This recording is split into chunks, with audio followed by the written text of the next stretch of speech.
बड़ी बुद्धिमान स्वामी भक्त मेरा डॉगी। डॉगी डॉगी प्यारा डॉगी।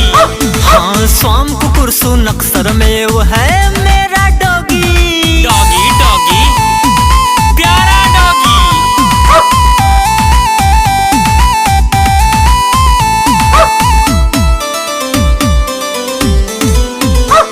अरे दो कान दो चमकीले आँखों वाला है मेरा डॉगी। एक पूंछ नोकीले दांतों नाखूनों वाला है डॉगी। पूंछ हिलाकर आदर प्यार दर्शाने वाला है मेरा डॉगी।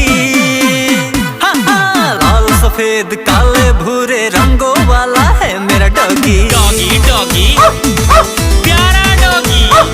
अरे स्वाम कुकुर सुनक्सर में वो है